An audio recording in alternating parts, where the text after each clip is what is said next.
আয়েশা অভিযোগ দেয়, হুজুর মুখে কিন্তু দাড়ি নাই, ভাল লাগলো না। এরপরে কি কয়, কিন্তু হুজুর তিলাওয়াতটা এত সুন্দর, কেমন যেন কলিজাটা টান দিয়ে ছিঁড়া নিয়ে যায়। কিছুই বুঝি না, এরপরেও মনে হয় কলিজাটা কেমন যেন ছিঁড়ে নিয়ে গেল। চিন্তা করেন, ১৫০০ বছর পরে দাড়িবিহীন একজন মানুষের সুললিত কণ্ঠে কোরআনের তিলাওয়াত যদি মানুষের অন্তরে এতটা প্রভাব বিস্তার করতে পারে, তাহলে রাসূল আকরাম সাল্লাল্লাহু আলাইহি ওয়াসাল্লামের পবিত্র জবানের তিলাওয়াত মানুষের অন্তরে কতটা প্রভাব বিস্তার করত। কারি সাহেবরা যখন তিলাওয়াত করে অনেক সময় লম্বা টান দেয় না, একসাথে অনেক দূর পড়া ফেলে, ফাড়ায় ফেলায় না, টান দেয় এরকম। والضحى والليل إذا سجى ما ودعك ربك وما قلى।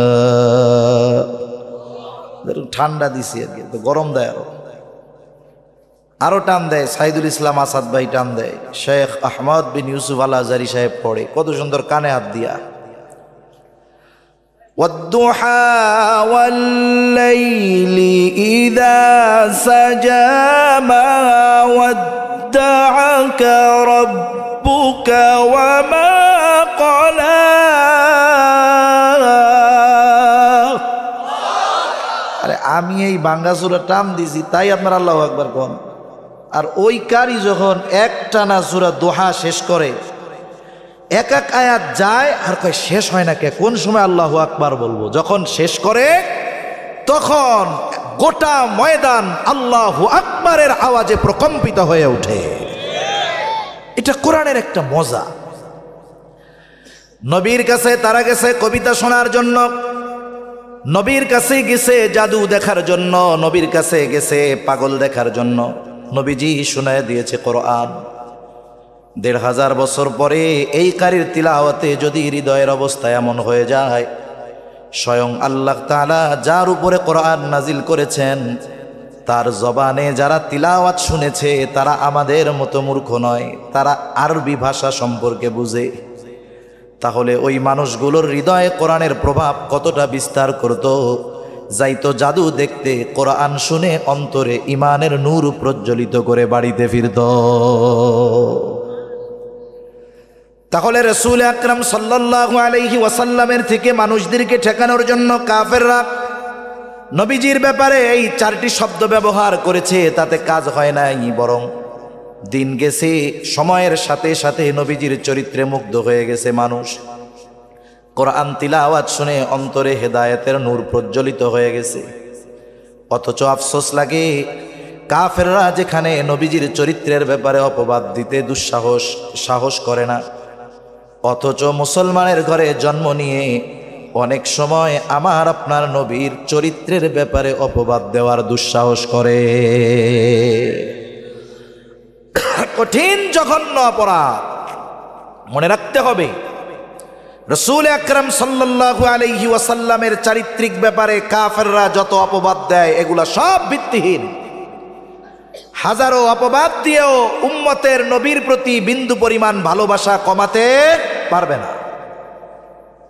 যেমন তারা একটা কথা কয় যে বলে মুহাম্মাদের বয়স 25 বছর আর খাদিজার বয়স 40 বছর। এর আগে খাদিজার 2 জন স্বামী ইন্তেকাল করেছে, বয়সে প্রায় দ্বিগুণ, আবার সন্তান সন্ততি ছিল। মুহাম্মাদের মতো তরুণ যুবক খাদিজাকে বিয়ে করেছে সম্পদের লোভে, নাউজুবিল্লাহ বলেন।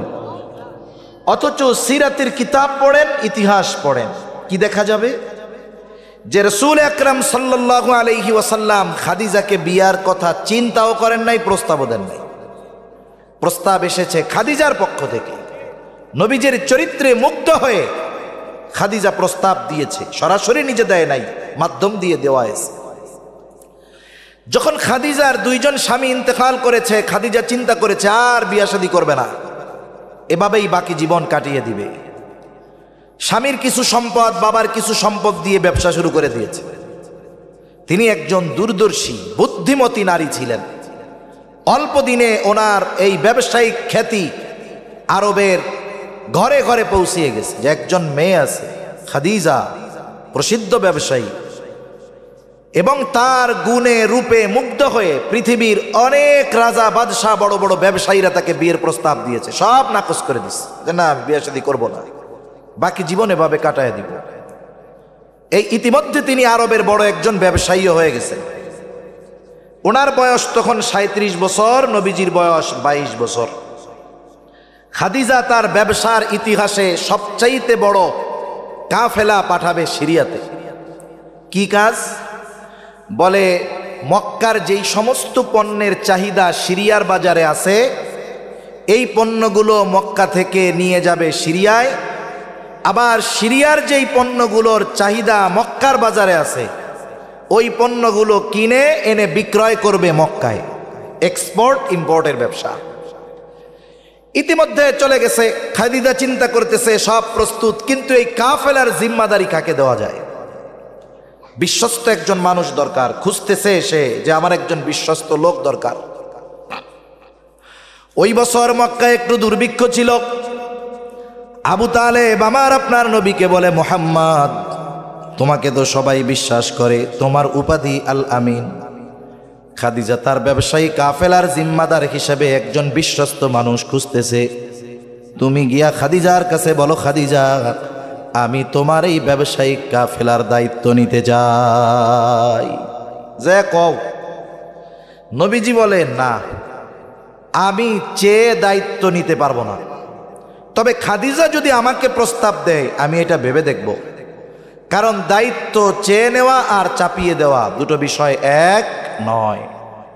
কোনো বিষয়ের দায়িত্ব যদি আপনাদের মধ্যে মাইকটা চালু করে কই আমার এই দায়িত্বটা দেন, এখন তো আপনারা আমার দিলেন দায়িত্ব, কিন্তু দায়িত্ব পালনে আমি ফেল।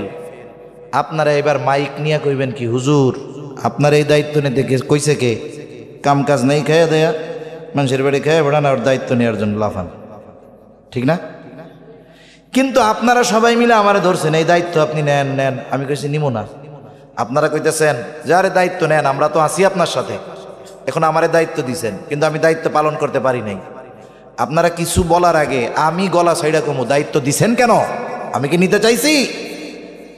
তার মানে দায়িত্ব চেয়ে নিলে ওই শক্তি থাকে না, দায়িত্ব চাপিয়ে দিলে যেই পাওয়ার পাওয়া যায়। হযরত লোকমান নবী ছিলেন না আলাইহিস সালাম, ওনার নামে সূরাও আছে কোরআনে। ওনার ব্যাপারে আসছে তাফসীরের মধ্যে যে ওনাকে হিকমত অথবা নবুয়ত এই দুটি থেকে একটি গ্রহণ করার জন্য সুযোগ দেওয়া হয়েছে। হিকমত নবুয়ত, প্রত্যেকটা নবীর পরিপূর্ণ হিকমতওয়ালা, নবুয়তের মধ্যে হিকমত আছে। তার মানে হিকমত নবুয়তের একটা পার্ট, অংশ। আরো কত গুণ আছে নবুয়তের মধ্যে। হযরত লোকমান হিকমত গ্রহণ করলেন, নবুয়ত গ্রহণ করেন নাই। মানুষেরা জিজ্ঞাসা করে, লোকমান নবুয়তের মতো মর্যাদাপূর্ণ বিষয় গ্রহণ করার সুযোগ থাকার পরেও কেন আপনি হিকমত গ্রহণ করলেন? আপনি যদি নবুয়ত গ্রহণ করতেন হিকমত তো এমনি পাওয়া যাইতেন। হযরত লোকমান বলে, শোনো, আল্লাহ তাআলা যদি আমাকে সরাসরি নবুয়ত দিতে চাইতেন তাহলে আমাকে ইখতিয়ার দিতেন না, আমাকে বেছে নেওয়ার সুযোগ দিতেন না, সরাসরি আমাকে নবুয়ত দিয়ে দিতেন। আর ওই নবুয়তি জিম্মাদারি পালনে যত ব্যবস্থাপনা দরকার সব কিছু আল্লাহ তাআলা করতেন। আর যদি আমি নিজের থেকে নবুয়তকে বেছে নিতাম, ওই দায়িত্ব পালনে আমার দ্বারা যদি কোনো ত্রুটি বিচ্যুতি হয়ে যাইত তাহলে আল্লাহ তাআলার সামনে জবাবদিহিতার কাঠগড়ায় আমাকে দাঁড়ানো লাগতো। এই জন্য নবুয়তের মতো দায়িত্ব আমাকে যেহেতু আল্লাহ দেয় নাই, সেহেতু সুযোগ থাকার পরেও আমি গ্রহণ করি নাই। যেমন রাসূলুল্লাহ সাল্লাল্লাহু আলাইহি ওয়াসাল্লাম নবুয়তির প্রথম দিকে যখন জিবরাইল আলাইহিস সালাম কোরআনুল কারীম নিয়ে আমার আপনার নবীজির কাছে আসতেন, জিবরাইল আলাইহিস সালাম নবীজিকে তিলাওয়াত করে শোনায়। জিবরাইল আলাইহিস সালামের তিলাওয়াত শেষ হওয়ার আগেই নবীজি জবান আওড়াইতে থাকে। চিন্তা করে, জিবরাইলের পড়া যদি শেষ হয়ে যায় আর আমি যদি এর মধ্যে সে যা তিলাওয়াত করেছে সেগুলো যদি জমা না করতে পারি, সংরক্ষণ যদি না করতে পারি, যদি ভুলে যাই তাইলে কি হবে? এই জন্য জিবরাইল আলাইহিস সালাম তিলাওয়াত করে শুনাইতেন আর তিনি জবান আওড়াইতে থাকতেন। আল্লাহ তাআলা তো সব কিছু দেখে।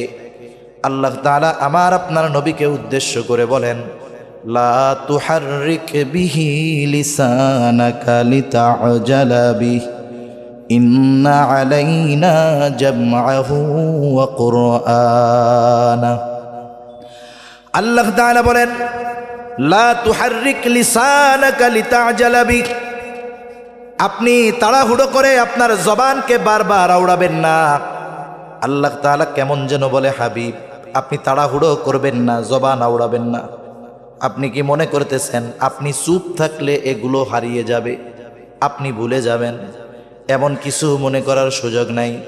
শুনে নেন হাবিব, আমি তো আপনার কাছে ওহী পাঠাই, আমি তো আপনাকে নবুয়ত দিয়েছি, ভুলে যাওয়ার কোনো কারণ নাই। ইন্না আলাইনা জামআহু ওয়া কুরআনা, আপনি শুধু চুপ করে থাকেন, জবান আউড়ায়েন না, নড়াচড়া করেন না। এই কোরআন জমা করার এবং আপনাকে পড়িয়ে দেওয়ার দায়িত্ব আমি আল্লাহ।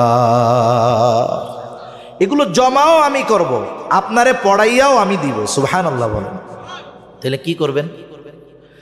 ফাইযা ক্বরানাহু ফাত্তাবি' কুরআনাহু, আমি যখন আপনারে তিলাওয়াত করে শোনাই আপনি শুধু শুনতে থাকবেন। তার মানে আমার পক্ষ থেকে জিবরাইল যখন আপনাকে শোনায় আপনি শুধু শুনবেন। আপনি ভাবতেছেন শুধু এটার অর্থ সংরক্ষণ হবে, আপনাকে পড়ায়া দেওয়া হবে, এমনটা নয়। সুম্মা ইন্না আলাইনা বায়ানা, আমি এইটার শুধু অক্ষর শব্দগুলি এগুলোই সংরক্ষণ করব তা নয়, এই কোরআনের ব্যাখ্যাও হেফাজত করার দায়িত্ব আমি আল্লাহ। এজন্য দেখেন না, এই পৃথিবীতে যদি কেউ কোরআনের অপব্যাখ্যা করে, যেই ব্যাখ্যা সালফে সালেহিনদের সাথে মিলে না, সাহাবা একরামের সাথে মিলে না, নবীর হাদিসের সাথে মিলে না, এই ধরনের ব্যাখ্যা যখনই কেউ করে, উম্মতের মুহাক্কিক উলামা একরাম ওই অপব্যাখ্যাকারীর বিরুদ্ধে দাঁড়িয়ে যায়। এজন্য ১৫০০ বছর পরেও কোরআনের শাব্দিক মৌলিক পরিবর্তন তো বহুদূর, এই কোরআনুল কারীমের ব্যাখ্যাও কেউ পরিবর্তন করতে পারে নাই। মূল ব্যাখ্যা, সঠিক ব্যাখ্যা এই উম্মতের কাছে সংরক্ষিত আছে না নাই? এজন্য আল্লাহ তাআলা যদি দায়িত্ব দেন, ওই দায়িত্ব পালনের ব্যবস্থা তিনি করেন। নবীজি বলতেছেন যে আমি চাইয়ে দায়িত্ব নিব না, সে যদি বলে তাইলে চিন্তা করে দেখব। আবু তালেব চলে গেছে খাদিজার কাছে, গিয়ে বলে, খাদিজা শুনলাম আপনি নাকি একজন বিশ্বস্ত মানুষ তালাশ করতেছেন আপনার কাফেলার দায়িত্ব দেওয়ার জন্য। বলে, হ্যাঁ, খুঁজা তো পাই না। বলে, আমার ভাতিজা মুহাম্মদ, সে যদি আপনার এই কাফেলার দায়িত্ব নেয় কেমন হয়? সাথে সাথে চেহারা থেকে চিন্তার ছাপ দূর হয়ে গেছে। বলে, মুহাম্মদ যদি এই কাফেলার দায়িত্ব নেয় এর চাইতে উত্তম আর কোনো কিছুই হতে পারে না। তার মানে বোঝা গেল, ঠিক আছে।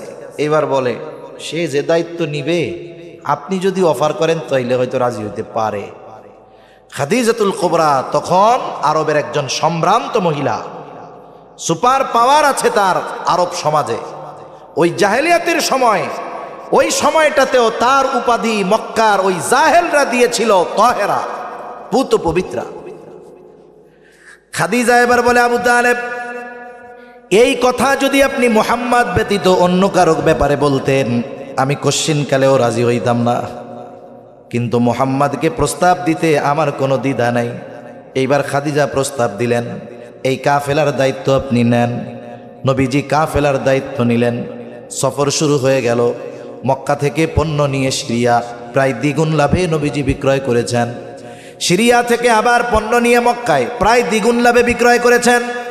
সব কিছু খাদিজার কাছে বুঝাইয়া দিলেন। এইবার খাদিজা ওই সফরে একজন খাদেম দিয়েছিল, তার নাম ছিল মাইসারা। খাদিজা বলতেন, মাইসারা হইল আমার চোখ। তার মানে তার দেখা আর আমার দেখা এক। মাইসারার কাছে কারগুজারি শুনতেছে সফরের সব ঘটনা সে বর্ণনা করলো। স্পেশালভাবে নবীজির ব্যাপারে মাইসারা খাদিজাকে কয়েকটা কথা বলেছে। 1 নাম্বার বলে, আকাশে সূর্য আকাশের কোথাও কোনো মেঘ নাই, প্রচণ্ড রোদ, মেঘের কোনো চিহ্ন নাই, লেশ মাত্র নাই। কিন্তু আমি দেখতাম যখন মুহাম্মদ রোদের মধ্যে পথ চলে, কোথাও মেঘ নাই, কিন্তু সব সময় একখণ্ড মেঘ রৌদ্রের তাপ থেকে মুহাম্মদকে ছায়া প্রদান করে। আবার আর একদিন দেখছে যে সে এক গাছের ছায়ায় বিশ্রাম নিচ্ছে। বলে স্বাভাবিক হলো সূর্য সরে যাওয়ার সাথে সাথে গাছের ছায়াও সরে যাবে, এটা স্বাভাবিক বিষয়। আমি খেয়াল করে দেখলাম সূর্য তার জায়গা থেকে অনেকটা সরে গেছে, কিন্তু ছায়া সরে না। কাছে গিয়ে দেখলাম সূর্য সরে গেছে, তাতে কি গাছটা স্বয়ং ঝুঁকে মুহাম্মদকে ছায়া প্রদান করতেছে। আর এক জায়গায় নবীজি বিশ্রাম নিচ্ছেন, একজন পাদ্রীর সাথে মায়সারার দেখা। মায়সারাকে ওই পাদ্রী জিজ্ঞাসা করে, যুবকটাকে পরিচয় দাও। সব পরিচয় দিছে। বাবার নাম আব্দুল্লাহ, দাদার নাম আব্দুল মুত্তালিব, মার নাম আমেনা, বংশ হলো কোরাইশ, গোত্র হলো হাশমি। সব বর্ণনা দিছে, চেহারা সুরতের বর্ণনা দিয়েছে। এইবার এই পাদ্রী বলে, শোনো, এই যুবক হয়তো ভবিষ্যতে নবী হবে। সব কথা খাদিজার কাছে বলছে।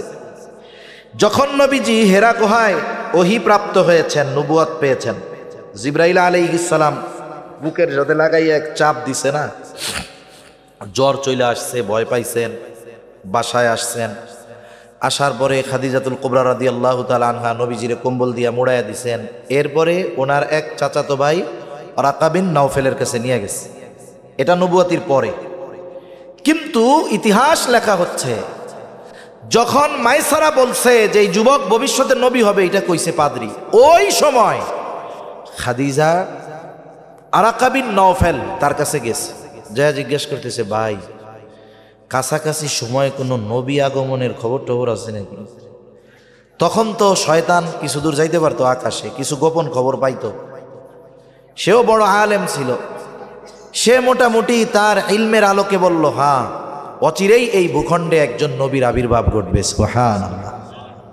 এখন খাদিজা তো বুঝতে পারছে মুহাম্মাদের যেই চরিত্র, এটা নবুয়তি চরিত্র।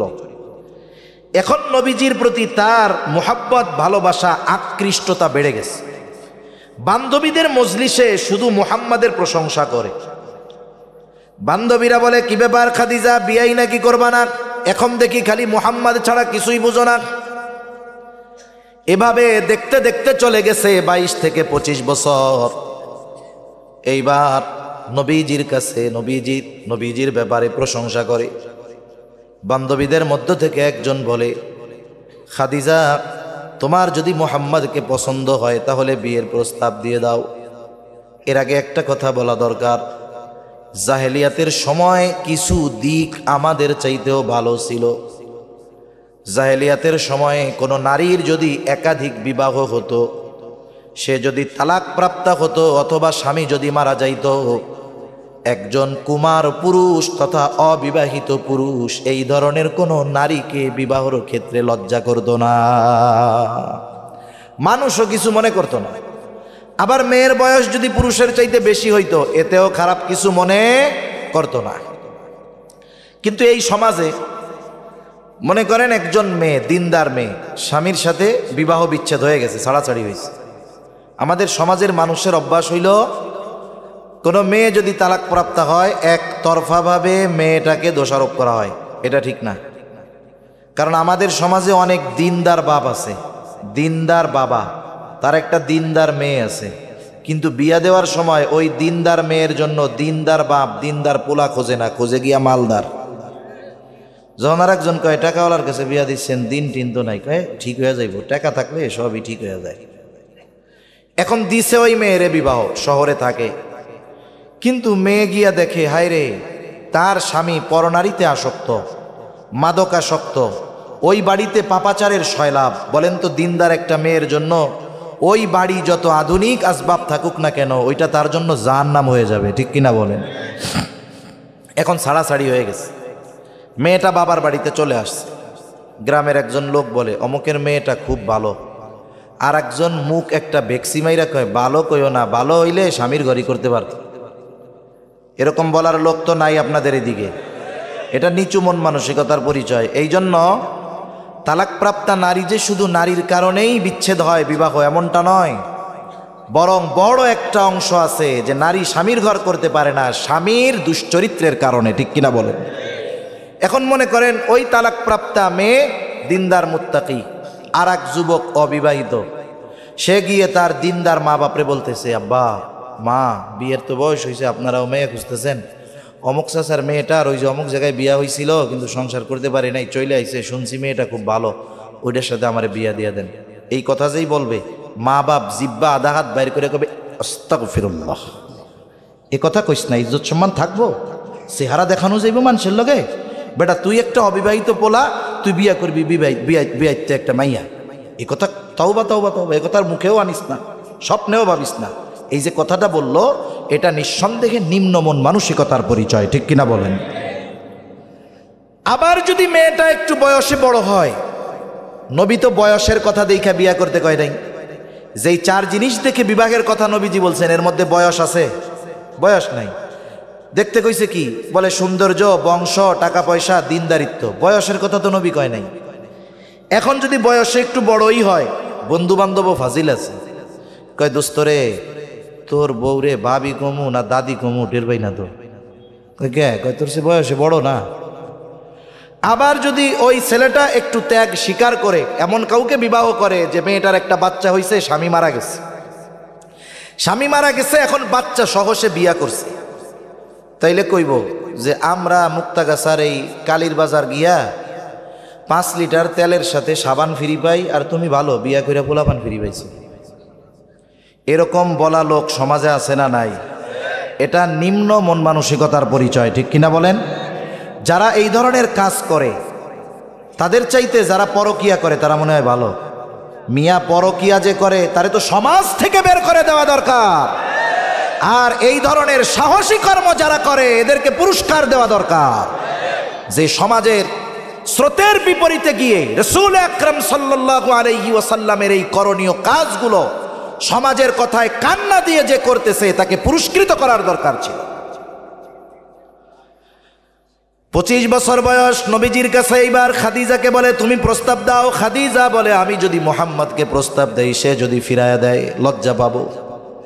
বান্ধবী বলে আমি তাইলে তোমার পক্ষ থেকে প্রস্তাব দেই। বলে না, তুমি যাও, অনুমতি দিলাম, তার মনোভাবটা একটু যাচাই করো। এইবার ওই মেয়েটা চলে আসছে নবীজির কাছে, বলে মুহাম্মদ বয়স তো কম হলো না, বিবাহ শাদী কি করবা না? বলে আমার তো কোনো টাকা পয়সা নাই, বিবাহ শাদী কেমনে করব? বলে কোনো কেউ যদি তোমার সব খরচ বহনের দায়িত্ব নেয় তাহলে তুমি কি রাজি আছো নাকি? নবীজি বললেন আমার চাচা আবু তালেব আমার অভিভাবক, তার সাথে গিয়া কথা বলেন। আবু তালেবের সাথে কথা হলো, লম্বা কথা। সর্বশেষ আবু তালেবের খুতবায় খাদিজাতুল কুবরার আমার আপনার নবীজির সাথে বিবাহ হয়ে গেল, বিবাহ সম্পাদিত হলো। এবার দুইজনের সম্পর্ক স্বামী স্ত্রী। এবার একটু অন্য জায়গায় যাই আমরা। সূরা দুহা আল্লাহ তাআলা মূলত আমার আপনার নবীজিকে সান্ত্বনা দেওয়ার জন্য নাজিল করেছে। যখন নবীজি কয়েকদিন অসুস্থতার দরুন তাহাজ্জুদের সময় উঠতে পারে নাই, আবু লাহাবের স্ত্রী ঢোল পিটানো শুরু করছে, মুহাম্মাদের রব মুহাম্মাদকে ছেড়ে দিয়েছে, তার উপরে অসন্তুষ্ট হয়ে গেছে।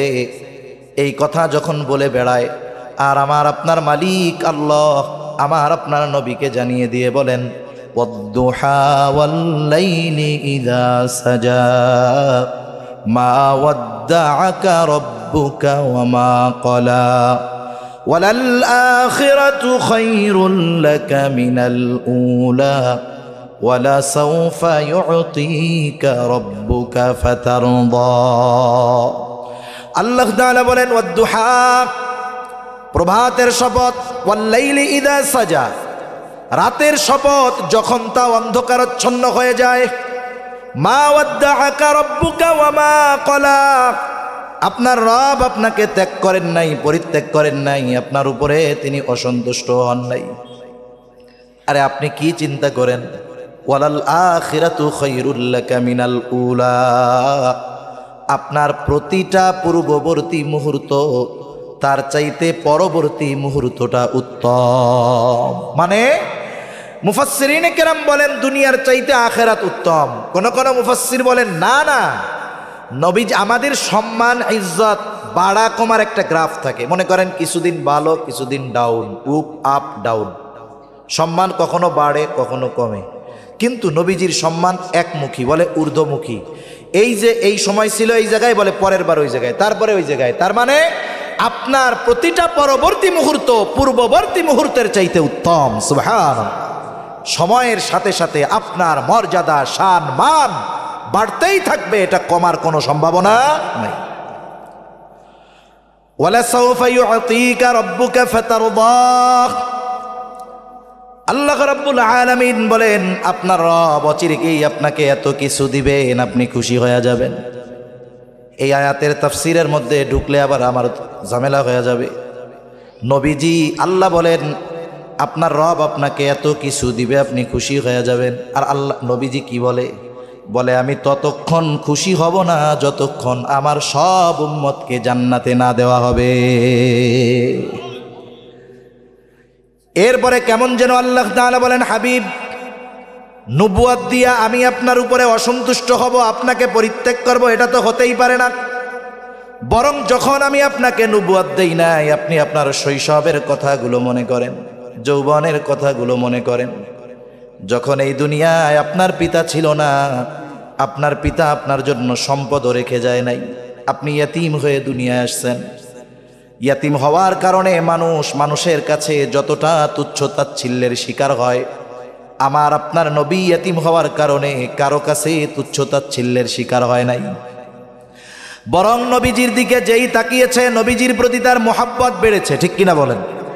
এই কথাই আল্লাহ তাআলা বলেন আলাম ইয়াজিদিকা ইয়াতীমান ফাআওয়া। তিনি কি আপনাকে ইয়াতীম অবস্থায় পাই নাই? ইয়াতীম অবস্থায় পাওয়ার পর আপনার জন্য উত্তম লালন পালনের ব্যবস্থা কি তিনি করেন নাই? আমি লম্বা আলোচনার মধ্যে যাব না। আচ্ছা, আলহামদুলিল্লাহ জোরে কোন হইল না তো, আরো জোরে আলহামদুলিল্লাহ। যখন আসছি ভাইজান বলতেছিল যে বিগত কিছুদিন আমাদের এদিকে আশেপাশে যে কয়টা মাহফিল হয়েছে, যে প্রধান আকর্ষণ 2 ঘন্টা 2.5 ঘন্টা 3 ঘন্টা মাহফিলই শেষ। আলহামদুলিল্লাহ আমাদের আজকের মাহফিলের মধ্যমণি মাহবুবে উলামা সুলতানুল ওয়াইজিন আল্লামা খালেদ সাইফুল্লাহ আইয়ুবী হাফিজাহুল্লাহ চলে আসছে। আলহামদুলিল্লাহ গণ। হুজুর খাইতেছে, খাওয়ার সাথে সাথে কি কথা কওয়া যায় নাকি? একটু খাইয়া দেয়, একটু রেস্ট একটু আরাম করে আসুক, যেন পরাণ বইরা কথা শোনাইতে পারে। ততক্ষণ পর্যন্ত একটু ধৈর্যের সাথে থাকা যাবে তো ইনশাআল্লাহ? আচ্ছা, কত দূর থেকে আসতে আজকে, সেই ঠাকুরগাঁও বাংলাদেশের শেষ প্রান্তে 4টার ফ্লাইটে এসে নামছে। এরপরে গাজীপুরের জ্যামজুম পাড়ি দিয়ে আলহামদুলিল্লাহ চলে আসছে। আমরাও দোয়া করি আল্লাহ তাআলা হজরতের সকল দিনই সফরগুলো আসানের সাথে আল্লাহ তাআলা সম্পাদন করার ব্যবস্থা করে দেন। তাহলে আল্লাহ তাআলা বলেন আপনার এই ইয়াতীম অবস্থায় পাইয়া উত্তম লালন পালনের ব্যবস্থা করেছি। কথায় যেহেতু কথা আসলো, নবীর কথা কই, এতে তো আর গুনাহ হবে না, বরং নবীর প্রতি মায়া বাড়বে। অনেক সময় এমন হয়, ছেলে বিয়া দিছেন আপনি, এখন ছেলের ওয়াইফ যে আপনার পুত্রবধূ সন্তান সম্ভবা, 8 মাসের মাথায় আল্ট্রাসোনোগ্রাম কইরা জানতে পারছেন যে আপনি দাদা হইতে চলছেন।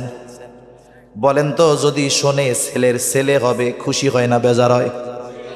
দাদি যদি শুনে যে তার পোলা হবে, খুশি হয় না বেজার হয়?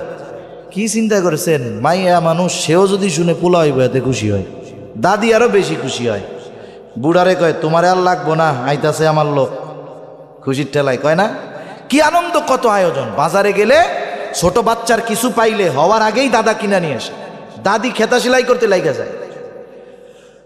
নসিব খারাপ, দেখা গেল 9 মাস যখন বাচ্চা মায়ের পেটে, এই মুহূর্তে ওই দাদা যে বাপ হবে সে মারা গেছে। আনন্দ আছে না গেছে? বরং অনেক সময় তো এমন হয়, এইবার পুত্রবধূকে বলে দেখো আমার ছেলে বেঁচে ছিল, খরচ চালাইতে পারতাম, তুমি চইলা যাও বাপের বাড়ি, আমরা পারবো না।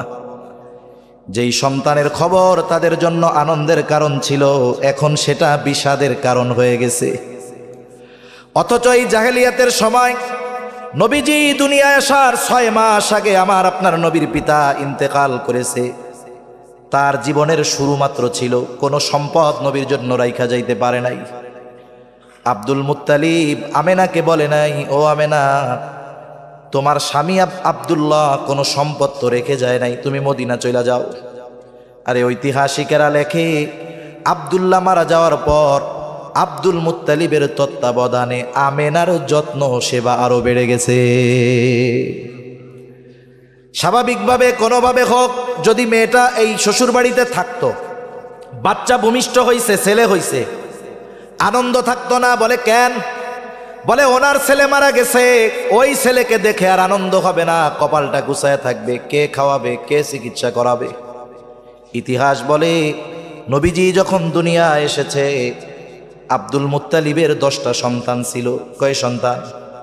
এই 10টা সন্তান আল্লাহর কাছে চাইয়া পাইছে। কত মোহাব্বত করতো 10 সন্তানকে। বলে এই 10 সন্তানকে যত বেশি মোহাব্বত করতো, 10 সন্তানের জন্মে যত বেশি খুশি আব্দুল মুত্তালিব হয়েছে, তার চাইতে বেশি খুশি আমার আপনার নবীর জন্মে আব্দুল মুত্তালিব হয়েছে। জন্ম হওয়ার পরে কয় নাই এখন যাওগা নানা বাড়ি নিয়ে লালন পালন করো, আমরা খরচপাতি দিতে পারুম না। বরং সময়ের সাথে সাথে মোহাব্বত আরো বাড়ছে। নবীকে যেই দেখছে মোহাব্বত বাড়ছে।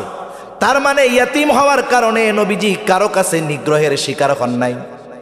যদিও বাবার সম্পদ ছিল না, এই যে ইয়াতিম নিগ্রহের শিকার হয় নাই, সকলে মোহাব্বত করে। বলেন তো ইয়াতিম নবীর প্রতি মোহাব্বত সকলের অন্তরে যিনি ঢেলে দিয়েছেন তিনি কে? এ কথাই আল্লাহ বলেন, ইয়াতিম হিসাবে পাবার পর উত্তম লালন পালনের ব্যবস্থা আমি করেছি। ওয়াজাদাকা দাল্লান ফাহাদা। দাল্লুন শব্দের অর্থ হবে দুইটা, একটা হলো পথ ওয়াজানা, আর একটা হলো পথভ্রষ্ট। বলে একজন পথ চেনার পরেও পথচ্যুত হয়, এটাকে বলে পথভ্রষ্ট। আর নবী তো পথ চেনেই না। আল্লাহ তাআলা বলেন আপনি পথ সম্পর্কে বেখবর ছিলেন, অজানা ছিল, আমি আপনাকে সঠিক পথ চিনায়া দিয়েছি। এই জন্য বলে হেদায়েত হলো আল্লাহর পক্ষ থেকে সবচাইতে বড় সম্পদ। আর এই হেদায়েতের একচ্ছত্র আধিপত্য কার হাতে? জোরে বলেন। দুনিয়ার কেউ কাউকে হেদায়েত দিতে পারে না। এই দ্বীনের পথ পরিচয় করিয়ে দেন যিনি, তিনি কে? যেমন রাসূল সাল্লাল্লাহু আলাইহি ওয়াসাল্লাম চাচা আবু তালেব কত খেদমত করছে ইসলামের। মরার সময় যখন কালিমা নসিব হয় নাই, মন খারাপ, কয় আপনি শুধু লা ইলাহা ইল্লাল্লাহ কোন, বাকিগুলা দেখব না। এইটুকুও নসিব হয় নাই। নবীজির মন খারাপ, আহারে চাচা এত মহব্বত করছে, এই চাচা কালিমাটা পড়া মরতে পারলো না। আল্লাহ তাআলা বলেন ইন্নাকা লা তাহদি মান আহবাবতা ওয়ালাকিন্নাল্লাহা ইয়াহদি মান ইয়াশা। আপনি যাকে ভালোবাসেন তাকে হেদায়েত দিতে পারবেন না, বরং আল্লাহ তাআলা যাকে চান তিনি তাকেই হেদায়েত দেন।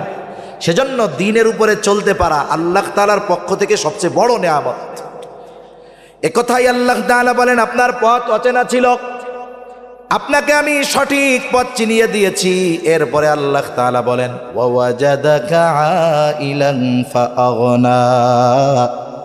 আরে নবুয়তির আগে আপনি নিঃস্ব ছিলেন, টাকা পয়সা ছিল না। ফাআগনা, আমি আপনারে ধনী বানায় দিয়েছি। এই আয়াতের তাফসিরেও মুফাসসিরিনে কেরাম বলেন খাদিজার সাথে নবীজির সাথে বিবাহ হয়ে গেল। খাদিজা এবার আমার আপনার নবীজিকে বলে মুহাম্মদ, এতকাল আমাদের মধ্যে সম্পর্ক ছিল একরকম, আজকে থেকে আর এক রকম। আজকে তো আমি আপনার, সুতরাং আমার যা আছে তাও সব আপনার।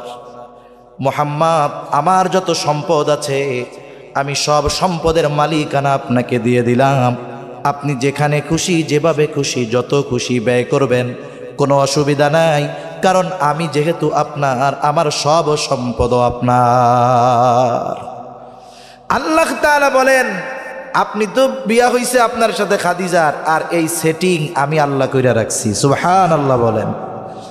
আরবের সবচাইতে সম্ভ্রান্ত নারীর সাথে বিবাহ আমি আল্লাহ সিস্টেম করেছি। শুধু তাই না, স্বতঃস্ফূর্তভাবে সে তার সব সম্পদের মালিকানা আপনাকে বানিয়ে দিয়েছে। আপনি বলছেন আমি নিঃস্ব, বিয়া করতে পারবো না, খালি বিয়া হইছে আর আপনাকে আমি আল্লাহই স্বাবলম্বী বানিয়ে দিয়েছি। সুবহানাল্লাহ। তাহলে যারা বলে নবীজি সম্পদের লোভে বিবাহ করেছেন, তারা নিঃসন্দেহে নবীর ব্যাপারে মিথ্যা বলে, ঠিক কিনা বলেন?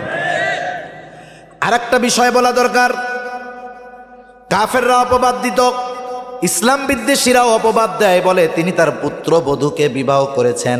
নাউজুবিল্লাহ। আগে বলেন কোন হিসাবে বলে? বলে যায়েদ রাদিয়াল্লাহু তাআলা প্রথম গোলাম ছিল খাদিজার। বিবাহের পরে খাদিজা যায়েদের ব্যবহারে মুগ্ধ হয়ে নবীজিকে হাদিয়া দিছে। নবীজির কাছে যায়েদ গোলাম হিসাবে আছে। যায়েদ আসলে গোলাম ছিল না, একদিন বাজারে হারায় গেছে, এক লোক ওরে নিয়ে বাজারে বিক্রয় করে দিছে গোলাম বইলা। যায়েদের মা বাবা তন্ন তন্ন করে বছরের পর বছর খোঁজ খবর করবার পর একদিন খোঁজ পাইল যে তাদের সন্তান মক্কায় মুহাম্মাদের কাছে গোলাম হিসাবে আছে। চলে আসছে মক্কায়, আইসা এবার পরিচয় দিচ্ছে, আমি হইলাম যায়েদের মা, আমি আব্বা। যায়েদও তাদেরকে চিনেছে, তারাও যায়েদকে চিনেছে। নবীজি বলেন কোনো টেনশন নাই, আমি আজাদ করে দিলাম, আপনি এরে নিয়ে যান। কিন্তু এই শিশু বালক নবীজির আচরণে এতটা মুগ্ধ হয়ে গেছে, মা বাপরে কয় তোমরা যাও গা, আমি যাবো না, আমি নবীর কাছে থাকবো। জোরাজুরি কইরা নিতে পারে না।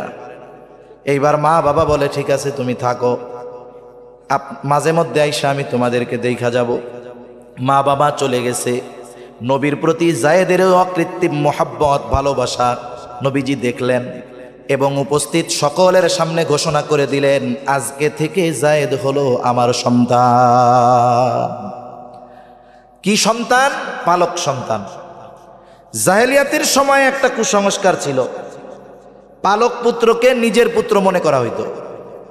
নিজের পুত্র যেমন বাপ মরে যাওয়ার পরে ওয়ারিশ হিসাবে সম্পদ পায়, অনুরূপভাবে পালক পুত্র ওয়ারিশ হিসাবে সম্পদ পাইত।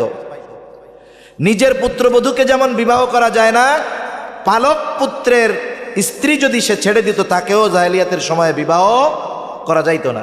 এটা যুগ যুগ নয়, শতাব্দীর পর শতাব্দী ধরে চলে আসছে। অনেক সময় আছে যে কিছু বিষয় আছে যেটা বলার চাইতে করলে প্রভাব পড়ে বেশি, বলার চাইতে করলে প্রভাব পড়ে বেশি। সজাগ আছেন তো? তাকবীর দেন একটা, নারায়ে তাকবীর, নারায়ে তাকবীর। মাশাআল্লাহ। শীতও কম কম আছে, গরমও বেশি নেই, এর মধ্যেই ওয়াজ শুনে আরাম। আবার আছে খেয়াল, কত যে আরাম। কত জায়গায় দেখি এত সুন্দর মন্দির করে প্যান্ডেল করছে, পলিথিন বিছায় রাখছে, মানুষজন বাইর দিয়ে হাঁটে, বসে না কেন? কই হুজুর উপরেও ঠান্ডা, ফাঁসাও ঠান্ডা, বসার উপায় নাই, ঠান্ডা লেগে গেছে, আধা ঘন্টা বৈশা যা কন আমরা মাইকে শুনতেছি। কিন্তু আলহামদুলিল্লাহ ময়মনসিংহের মানুষ ওয়াজও শুনে, ওয়াজ শুনাইতে হয় কেমনে তাও জানে। বসলে গরম হবে মাগার, আর উঠতে মন যাবে না। তাহলে কিছু সময় আছে বলার চাইতে করলে ফায়দা বেশি। একটা উদাহরণ দেই তাইলে বুঝতে সহজ হবে। হুদাইবিয়ার সন্ধি যে বছর হয়েছে, মূলত সন্ধি তো হওয়ার জন্য গেছিল না, গেছিল তো সাহাবায়ে কেরাম ওমরা করার জন্য। বাইতুল্লাহ জিয়ারত করবে, সবাই একটু নিজের বাড়িতে যাবে। প্রায় 5 বছর পরে যাইতেছে। মক্কা থেকে, মদিনা থেকে মক্কার রাস্তার 10 ভাগের 9 ভাগ অতিক্রম করছে, অল্প কিছু দূর বাকি। এই মুহূর্তে কাফেররা বাদ সাইদা বসছে, যাইতে দেওয়া যাবে না। লম্বা কথা সংক্ষেপে, ওই জায়গায় একটা কুয়া আছে, কুয়ার নাম হুদাইবিয়া। কুয়ার নাম অনুসারেই এইটার নাম হয়ে গেছে হুদাইবিয়ার সন্ধি। চুক্তি একটা হয়েছে, চুক্তির যতগুলো ধারা সবগুলো দৃশ্যমান কাফেরদের পক্ষে, মুসলমানদের বিপক্ষে। এবছর ঢুকতে পারবা না, কেউ যদি মক্কা থেকে মদিনায় চলে যায় তোমরা ফেরত দিতে বাধ্য, কিন্তু মদিনা থেকে কেউ মক্কা আসলে আমরা ফেরত দিতে বাধ্য না। মানে যা কইছে সব মুসলমানদের বিপক্ষে আর কাফেরদের পক্ষে। নবীজি সিগনেচার করছে। ওই সিগনেচার করার সময় আল্লাহর নবীর মুআজিজা প্রকাশ পাইছে। নবীজি লিখতে পারতেন না। এখন নবীজি লিখতে পারতেন না, আলী রাদিয়াল্লাহু তাআলা আনহুরে দিয়ে লেখাবে, লেখো মুহাম্মাদুর রাসূলুল্লাহ। কাফেররা কয় এইটা যদি মানি তো আর ঝামেলা থাকে নাকি, মুহাম্মদ বিন আব্দুল্লাহ লেখো। এইটা লেখার সাহস কেউ করে নাই। নবীজি আল্লাহর কুদরত নিজেই লেখছে মুহাম্মদ বিন আব্দুল্লাহ। মন এত খারাপ, ওমর রাদিয়াল্লাহু তাআলা আনহু বলে, ইয়া রাসূলুল্লাহ আপনি কি নবী নয়? মোহাব্বতের ঠেলায় কইতেছে। অনেক সময় বুড়া বাপ ওষুধ খায় না, সন্তান একটু রাগ হয়ে কয় না, আপনার জ্বালায় বাঁচি না, আপনি ওষুধ খান না কেন?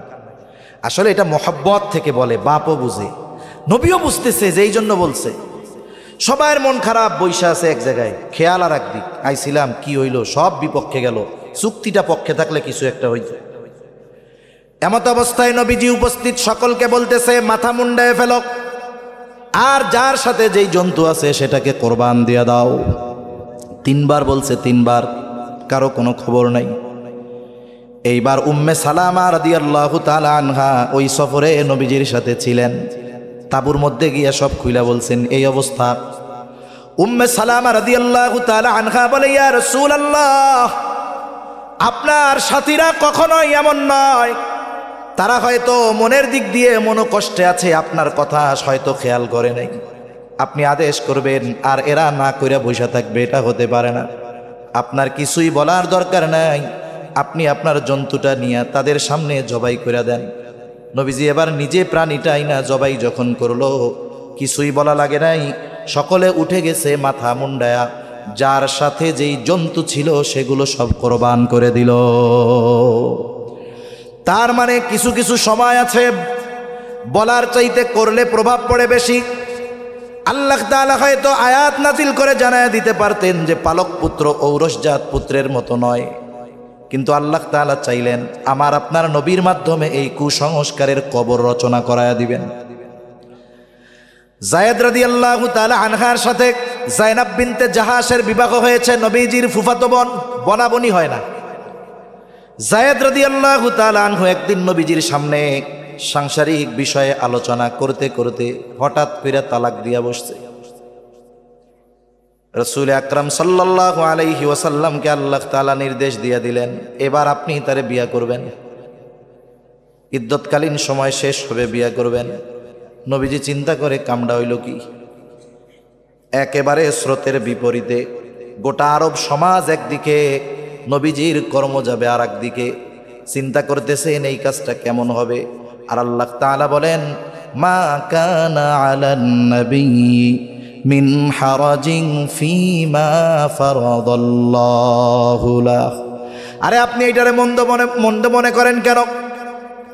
মা কানা আলান নবী মিন হারাজিন ফীমা ফারাদাল্লাহু লাহ। আল্লাহ তাআলা নবীদের উপরে যেই বিষয়টা কার্যকর করতে বলেন, ফরজ করেন, এতে চিন্তা ভাবনার কোনো কিছু নাই, খারাপ মনে করার কোনো কিছু নাই। সারা পৃথিবী খারাপ মনে করুক, আপনার নির্দেশ এটা আপনি করবেন। সমাজের বিপরীতে গিয়ে, স্রোতের অনুকূলে গিয়ে নবীজি যায়নাব বিনতে জাহাশকে বিবাহ করলেন। যায়নাব বিনতে জাহাশের বিবাহ কিন্তু জমিনে হয় নাই। যায়নাব বিনতে জাহাশ উম্মাহাতুল মুমিনিন, অন্যান্য যারা ছিলেন তাদের সাথে ফখর করে বলতেন, শোনো, তোমাদের বিবাহ সম্পাদিত হয়েছে জমিনে, আর আমার বিবাহ সম্পাদনা করেছেন আল্লাহ আরশে আজিমে। বিবাহ হয়ে গেছে, কাফেররা তো শুরু করে দিছে, দেখ পোলার বউরে বিয়া করছে। আর আল্লাহ তাআলা বলেন, মা কানা মুহাম্মাদুন আবা আহাদিম মির রিজালিকুম ওয়ালাকির রাসূলুল্লাহি ওয়া খাতামান নবিয়্যিন। আল্লাহ তাআলা বলেন, মুহাম্মদ সাল্লাল্লাহু আলাইহি ওয়াসাল্লাম তোমাদের কোন পুরুষের পিতা নন, ওয়ালাকির রাসূলুল্লাহ, তিনি হলেন আল্লাহ তাআলার রাসূল, খাতামান নবিয়্যিন, তিনি হলেন শেষ নবী। শুধু তাই না, নবীদের কোনো ওয়ারিশ নাই, নবীদের সম্পদের কোনো ওয়ারিশ নাই। নবীদের সম্পদ হলো ইলম, আর এই ইলম যারা গ্রহণ করবে মূলত তারাই হলো নবীদের ওয়ারিশ। ইন্নাল উলামা ওয়ারাসাতুল আম্বিয়া। তাহলে বলেন, যারা বলে যে নবীজি সাল্লাল্লাহু আলাইহি ওয়াসাল্লাম পুত্রবধূকে বিবাহ করেছেন, এটা নিঃসন্দেহে ডাহা, মিথ্যা কথা। এটার বিষয়ে একটা মাসালাও জানা দরকার আমাদের, অনেকে জানে না। অনেক নিঃসন্তান দম্পতি আছে না, বাচ্চা কাচ্চা হয় না। এখন একজন গরিব মানুষ পোলাপান পালতে পারে না, এটার বেঁচে দিতে চায়, বয়স হলো 3 বছর। এই ছেলেটাকে আইনা লালন পালন শুরু করছে। মা কত আদর করে, পালক মা, সন্তান নাই। এখন এই ছেলেটা যখন বালেগ হবে, মা এই যে 3 থেকে 13 বছর, 14 বছর, 15 বছর পর্যন্ত এত আদর করছে, ইসলামী শরীয়ত বলে ও বালেগ হওয়ার পরে ওই মা ছেলের সামনে, ছেলে মায়ের সামনে যেতে পারবে। মেয়ে একটা আনছে 3 বছরের, বাপ কত আদর করে, পালক বাপ কত চুমা দিছে কপালে, ঠোঁটে, থুতনিতে। এবার মেয়েটা বালেগা হয়ে গেছে। ইসলাম কি বলে যে এই প্রাপ্ত বয়স্কা পালক কন্যার সামনে বাপ যাইতে পারবে না, কন্যাও বাবার সামনে যেতে পারবে না। এটা হলো সাধারণ মাসালা। তবে যদি বিষয়টা একটু ভিন্ন হয়, যেই ছেলেটা এনেছে তার বয়স 2 বছরের কম। কয় বছরের কথা বলেন? কয় বছরের? আরবি হিসাবের 2 বছরের। দুধ যে পান করাইব 2 বছর, ইংরেজি হিসাবে নাকি? আরবি হিসাবে 2 বছরের কম। এখন ওই মহিলা যে পালক কন্যা বা ছেলে, ও চিন্তা করছে পোলাটার বয়স তো 1.5 বছর, তা আমার বোনের একটা বাচ্চা আছে দুধ খায়, এইবার উনি নিয়া ওই বাচ্চারে দিয়া ওনের বোনের দুধ পান করাই দিছে। এখন সম্পর্ক কি হয়েছে? কয় দুধ খালা হয়ে গেছে। বুঝেন নাই? ওনার বোন হয়েছে দুধ মা, আর উনি কি হয়েছে? দুধ খালা। এবার কি হইল? বলে এবার ছেলেও মার সামনে যাইতে পারবে, মাও ছেলের সামনে যেতে পারবে। এছাড়া পালক পুত্র কন্যা সাধারণভাবে যদি এই ধরনের কোনো সিস্টেম না হয়, সাধারণভাবে এরা প্রাপ্তবয়স্কা হওয়ার পরে সাধারণ একজন মানুষের সাথে নারী যেমন পর্দা করে, সাধারণ একজন মেয়ের সাথে পুরুষ যেমন পর্দা করে, অনুরূপভাবে ওই পালক মা, ওই পালক বাবা ওই রকমভাবে তার ওই মেয়ে সন্তানের সামনে, মা ছেলে পালক সন্তানের সামনে পর্দা করতে হবে। এটাই শরীয়তের নির্দেশনা। তাহলে রাসূলুল্লাহ সাল্লাল্লাহু আলাইহি ওয়াসাল্লামের ব্যাপারে যা বলা হয় অপবাদ দেওয়ার জন্য, এগুলো ডাহা মিথ্যা কথা। কি কথা বলেন? নবীজির চরিত্র এত সুন্দর, কাফেররাও নবীজির চারিত্রিক ব্যাপারে অপবাদ দেওয়ার দুঃসাহস করে নাই। নবীজির চরিত্রের একটা দিক এক মজলিসে আলোচনা করা সম্ভব নয়। একটা মানুষের সুন্দর চরিত্রের সবচাইতে বড় এবং উত্তম দিক হলো তার সত্যবাদিতা। সত্যবাদিতা এমন এক গুণ, যেমন আল্লাহ তাআলা কোরআনুল কারীমে ঈমানদারদেরকে নির্দেশ দিয়েছেন, ইয়া আইয়ুহাল্লাযীনা আমানুত্তাকুল্লাহ হাক্কা তুকাতিহি ওয়া লা তামুতুন্না ইল্লা ওয়া আনতুম মুসলিমুন। আল্লাহ তাআলা বলেন, হে ঈমানদারেরা, তোমরা আল্লাহ তাআলাকে ভয় করো, ভয় করার মতো ভয় করো। ওয়ালা তামুতুন্না ইল্লা ওয়া আনতুম মুসলিমুন, আর মুসলমান না হয়ে তোমরা মইরো না। কোরআনুল কারীম হলো এমন এক কিতাব, যেই কিতাবে আল্লাহ তাআলা শুধু আদেশ করেন এমনটা নয়, বরং ওই আদেশ তার গোলাম কেমন করে বাস্তবতায় পরিণত করবে সেই পদ্ধতিও বান্দাকে যিনি জানায়া দেন তিনি কে। এই জানানোটা 2 ভাবে হয়। একটা হলো আদেশ করার পরে একেবারে স্পষ্টভাবে এই আদেশ পালনের পদ্ধতি বলে দেন। আরেকটা হলো আদেশ পালনের সুস্পষ্ট পদ্ধতি বলে দেন না, তবে রাস্তা তিনি বলে দেন। কিন্তু তাকওয়ার ক্ষেত্রে সুস্পষ্টভাবে বলে দিয়েছেন কেমনে মুত্তাকি হওয়া যাবে। যেমন এক জায়গায় আল্লাহ তাআলা বলেন, ইয়া আইয়ুহাল্লাযীনা আমানুত্তাকুল্লাহ। আল্লাহ তাআলা বলেন, হে ঈমানদারেরা, তোমরা আল্লাহ তাআলাকে ভয় করো। আমরা প্রশ্ন করলাম, আল্লাহ কেমনে করব, কেমনে মুত্তাকি হব? জবাব দিয়ে আল্লাহ তাআলা বলেন, ওয়াকুনু মা'আস সাদিকিন। বান্দারে, মুত্তাকি যদি হতে হয় তোমরা সত্যবাদীদের সঙ্গী হয়ে যাও। আল্লাহ তাআলা আবেদিন বলেন নাই যে তোমরা আবেদদের সঙ্গী হয়ে যাও, কইছে সাদিকিনদের সঙ্গী হও। তাহলে সত্যবাদিতা হলো এমন এক গুণ যেটার মধ্যে সব পাওয়া যায়। বুজুর্গানে দিনের কথা কইতেছি আর কি। বুজুর্গানে দিন বলেন, সত্যবাদিতা এমন এক গুণ, বাকি অন্যান্য সব গুণ এর মধ্যে সন্নিবেশিত থাকে। সুবহানাল্লাহ বলে একটা তাকবীর দেন, নারায়ে তাকবীর, নারায়ে তাকবীর, আরো বলেন নারায়ে তাকবীর। সুলতানুল ওয়াইজিনের আগমন, সুলতানুল ওয়াইজিনের আগমন।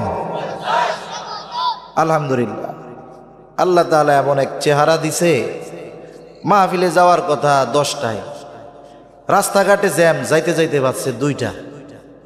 মোহাব্বতে লোকজন বৈশা আছে না, আল্লাহর বান্দা বৈশা একটা হাসি দিব, আর একটু আগে পান খাইয়া যে ঠোঁটটা লাল করে আসছে, লাল ঠোঁটের সুন্দর চেহারার হাসি দেওয়ার সাথে সাথে 4 ঘন্টা বৈশা থাকার বিরক্তি মুহূর্তের ভিতরে খালাস, হজরত চলে আসছে। সেজন্য আমরা মিশে মিশে আর একটু বৈশা যাই। এখনই হজরত আলোচনা শুরু করবে ইনশাআল্লাহ। তাহলে আমি আমার কথাটা শেষ করে দিই। সাদিকিন হলো, সত্যবাদিতা হলো এমন এক গুণ যেই গুণের মধ্যে বাকি সব গুণ এমনিতেই পাওয়া যায়। রাসূল আকরাম সাল্লাল্লাহু আলাইহি ওয়াসাল্লাম সত্যবাদিতার গুণে পরিপূর্ণ গুণান্বিত ছিলেন। আমাদের আজকের শিক্ষা, আমরাও নিজেদেরকে পরিপূর্ণ সত্যবাদিতার গুণে গুণান্বিত করব। আল্লাহ তৌফিক দান করেন, আমিন। ওয়া আখিরু দাওয়ানা আলহামদুলিল্লাহি রাব্বিল আলামিন।